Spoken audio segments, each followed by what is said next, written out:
Really? Like for who? To do what? And what happened was he referred somebody else. So that person who referred now sort of like employed him to do that same job, and now short paid him like much lesser.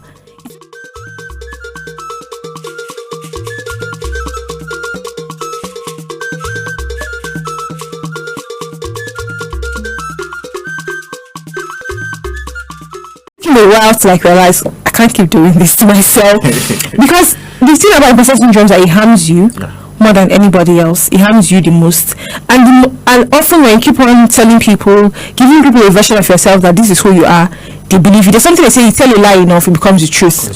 Even to yourself, it becomes the truth, and eventually to other people, it becomes the truth. It's like I keep on telling you, you give me a job, I keep on telling you, I can't do this, I'll give you this guy. Eventually, you stop coming to me and just go to that guy immediately, because it becomes a truth to you that, oh, I actually cannot do this thing. Even though before you just felt like she can do it, I've seen her work, she can do this. So that's basically it. So it robs you of both material and the mental resources if you are having that imposter syndrome. You see yourself less for who you are. I mean, you are great, you are talented, you are enough, and you are perfect the way you are, but then somehow you see yourself as a fraud. But why do people kind of have imposter syndrome? And I think it happens to almost everybody, probably at one phase in their lives or the other. They probably overcome it before they got where they are today. So why do we experience imposter syndrome? Maybe Sonia, let me start from you before I actually give my own point. Imposter syndrome.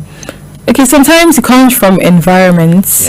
If you've been in an environment where you've constantly been put down, people don't really see you, or in fact, starting from even families, you come from a family where nobody's really ever congratulating you, nobody celebrates your small wins, or your, like, they don't see any achievement as anything. They always find ways to put it down. When you finally get to a bigger point where somebody sees you and sort of validates you and tells you, okay, you are worth so and so, because of the people that you supposed to have loved you have never really given you that praise, you begin to think that no, that's false. They don't know what they're saying. They probably cannot see what every other person is saying. Imagine growing up hearing, oh no, you're not good at this, you're terrible at this, you're bad at this, blah blah blah. Every single feedback you've gotten for something has been, you're bad at this, you're bad at that, you're this. The moment somebody gives you a positive feedback, for people with imposter syndrome, they're likely to just be like, oh my goodness, are you serious? I'm so happy you say that, you finally see it. No, they're more to be like anxious and think, do they want something? Like, do you understand? Their first feelings are like anxiety, defense, thinking no, they're not seeing things rightly. Because if people I've been with all my life can tell me that I'm not good at this, why would you suddenly say I'm good at this? So the first thing I'll say is probably family environment. And that's why when you're raising children, for example, it is important to always speak positive things to them and to them. Let them know how much they are worth. Let them know that they mean a lot to the world. And criticize properly. Even when you want to tell them they're not doing things well, find the right phrase to say. Don't say you're bad at it. Maybe say things like, okay, you haven't really gotten it right yet. I was watching something one time by, I think her name is Carol Dweck, and she had this phenomenon called the power of yet. And when they applied it to school children, they found that they did better than when they were told you failed. Instead of giving them the grade failed, they gave them the grade not yet. So not yet meant you can go back, work on it, and get it eventually. But failed is just like that's the end. It's so final in tonality. So because words really have power. Last few weeks on this show, we had someone who came here and said that when she was growing up, people often called her imbecile. And at a point, she got to see herself as an imbecile because she heard that often and on all the time. You're an imbecile. So she kind of began to act like one. She kind of internalized it until later on she discovered, wow, this is not literally who So she began to backtrack on the words and began to work on it and began to work on herself to become a better person. So words have power. The things you say to people, especially at a younger age, they have really greater impact or greater role to play in who they will become in the future. I think another point is perfectionism. People that are perfectionists, they want everything to be perfect. As they picture it in their minds, they want to kind of bring down the picture in their mind down to paper, down to the computer. So if it's not that particular way, they feel like, no, I'm not enough. But that's wrong. You can make mistakes on your way. You can things must not go exactly as you've planned them or as you want them. So when people practice perfectionism, they tend to slip into this imposter syndrome, seeing themselves for who they are not, seeing themselves as fake simply because they didn't get everything perfectly as they want it to be. So yeah, professionalism is another factor that actually contributes to imposter syndrome. But yeah, Sonia, would you have any other factor you want to touch on? I would say, for example, social pressure. For people who are in groups that they tie achievement so much with self-worth, any sort of, maybe imbalance in your performances can just give you the feeling of imposter syndrome. So if, for example, you've been with people who their major self-worth comes from achievement at your workplace, if you be taking a slip up at work and maybe you didn't perform well in the quarter as you did in the previous quarter, and you maybe get an invitation to go somewhere with those same friends, you would feel like you're not supposed to be there. Meanwhile, it just happens sometimes. Some months you're doing so well, some other months things might not work so well for you, but you suddenly start feeling perhaps you have never even deserved all of that in the past, blah blah blah blah blah. It's really crazy. Social pressure can be one of the reasons to have imposter syndrome. Another thing, and like you said, professionalism. Personality types. Different personality types have a way they receive feedback, and that can actually cause some people to have imposter syndrome. When some people have some things happen to some people, they just end up ruminating over it, thinking about it, creating fantasies in their head, creating untrue things, untrue stories, and eventually it could develop imposter syndrome. You could just, maybe something could happen, something small, maybe somebody gives you a feedback on something and they're like, oh, this, but although it was not as good as last time, however, I would still use this design. For example, you do a design and they're like, oh, this design is nice, but last one seemed to be better, but we're short on time, so let's just still use it. And then your pay comes in and, oh, we even got a bonus, so here's your bonus. You're thinking, but I don't deserve that now. I mean, they said it wasn't even as good as last time, so how can they still give me this money? This. Imposter syndrome can range from like being in such small situations to something so grave, like I said, turning down jobs, quitting your job. It can be that deep because people just don't recognize that sometimes life happens. Things are processes. You just have to allow things to just transition. You can't always expect that what happened at point A might eventually also happen at point B. And of course, there is also gender stereotypes and cultural norms. I'm also going to use an example here. When I was in primary 4, primary 3, I'm not sure now, I think a girl came first in the class. And this teacher, who meant no harm anyway, she was a woman, obviously a lady, she came to the class and said, so all of you boys were here and the girl came first in this class. I think that does something to the psyche of people in that class. So the point now is that a boy is supposed to be the one that simply because you are a man somehow. So there is a push for the boys. Why for the girls? You're telling them that they should not supposed to rise beyond second position or third.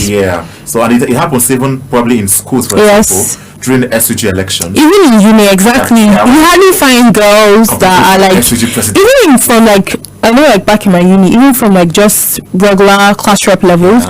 Class reps are always boys. It was just such like, it became a norm. It's not like an unspoken rule. Even from the first time, maybe you had like representatives from the department come to like help the 100 level people to get class reps.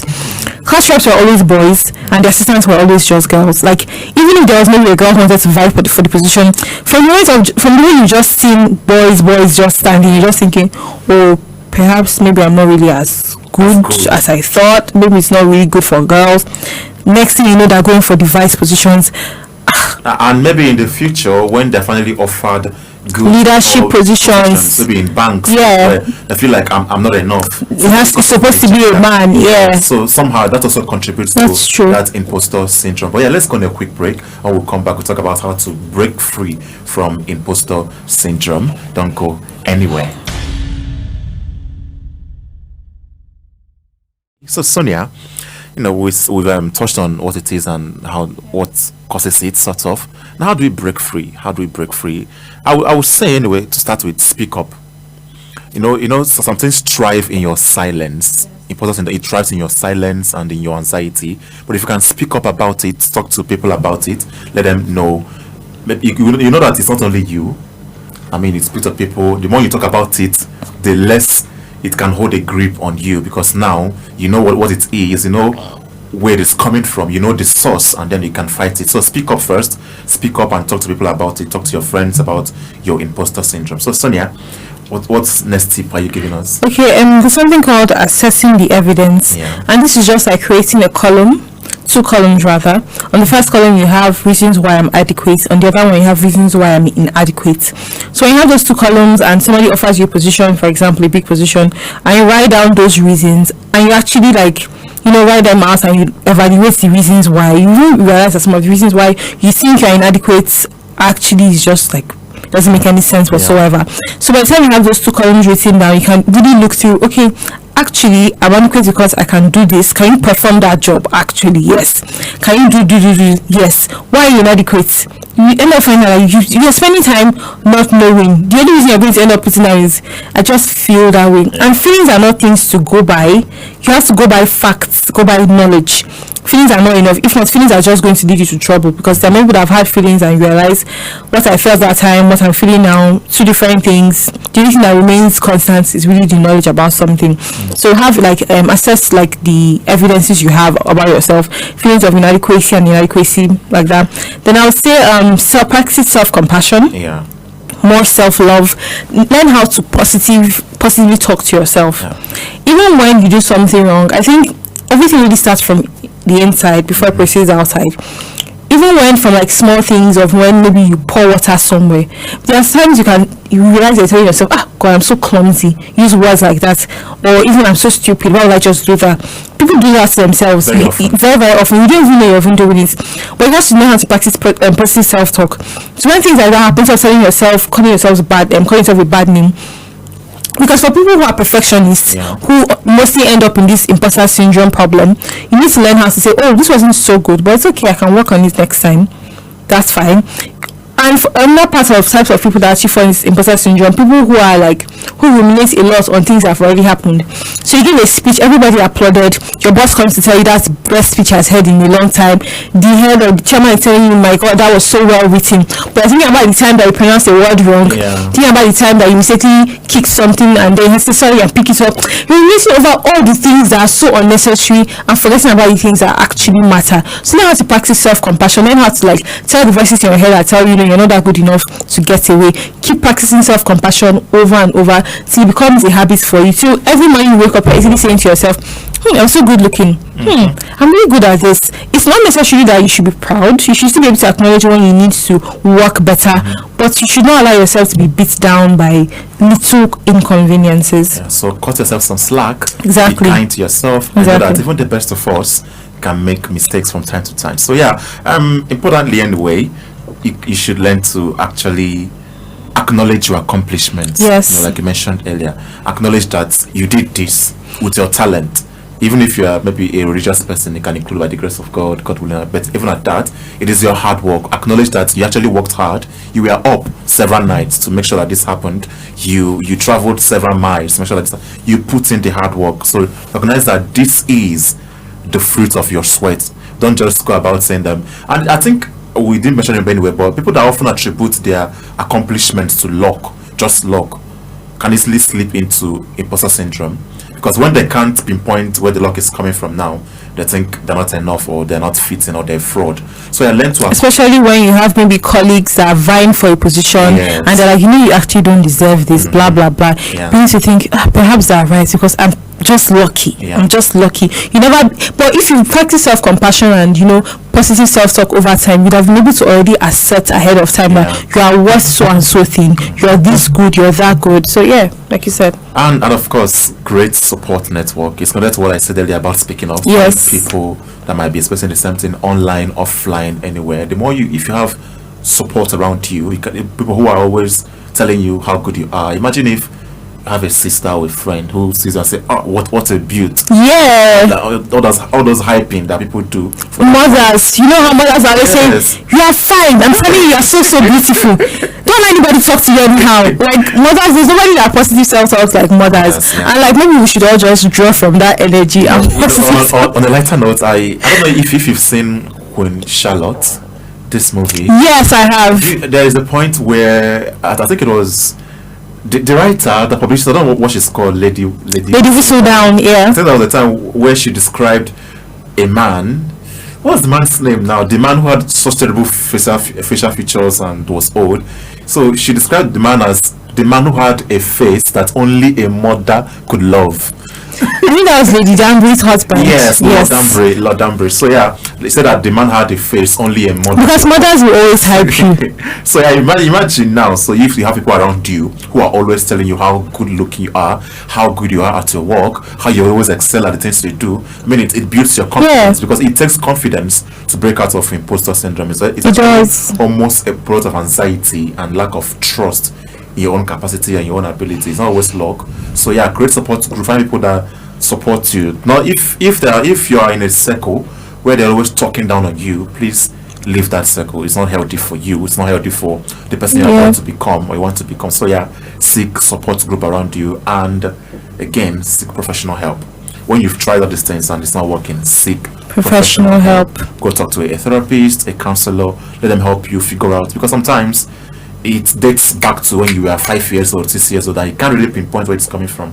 So a counselor might help you to actually go down the memory lane, find out what you should do differently now, and from there you become a better person who is not held back by imposter syndrome. That's very important. So yeah, thank you. So Sonia, to wrap up now, because our time is quite fast spent. Okay. Your final words for people that might be experiencing imposter syndrome at the moment. I'll just say surround yourself with a good circle, because I've had instances where maybe a friend of mine kind of suffered imposter syndrome. I remember we were at a place and she was going to meet up with another person in tech. She's in tech, and she was so fidgety about it. Just so I don't know how to start the conversation. Having a good circle, having somebody who's just going to push and be like, you're good at this, and just go, Jerry. And then I just went and hyped her up, and I just left it all. Didn't continue with the talking, because it has really helped her over time, because she's so good. But at some point, at least in the past, she had a lot of problem recognizing how good she was. Also because she was a little bit of a perfectionist, so it's like how it is in my head, I've not really brought it out here. And even though everybody's already so wowed, because you're not wowed, it suddenly feels like you're not living up to expectations. So having a good circle of people that can always push you and see the good you're doing, at the same time being honest with you when you're not, because sometimes it's not really imposter syndrome, you're just bad at what you just did. So yeah, so having somebody who can have be the balance for you between telling you when you're good and telling you when you're not doing the right thing is really lovely to have. So if you're not having those kind of people in your life, your circle is filled with people who are constantly saying this thing it's fine, but they're always just those but people. It's time to get new people. Honestly, call your mom will hype you up. That's what I can tell you. So pay attention to the balance, because like you said, the balance is very important. Before you think it's imposter syndrome, why it's just that you're just being biased, you're just being sentimental. So, know when you need to improve on your skills, on your talent, on whatever you're doing to become better at it, and not just say that maybe people are not hyping you up over the rubbish you did. So please, let's not do that. But yeah, thank you everyone for taking our time to listen to us today.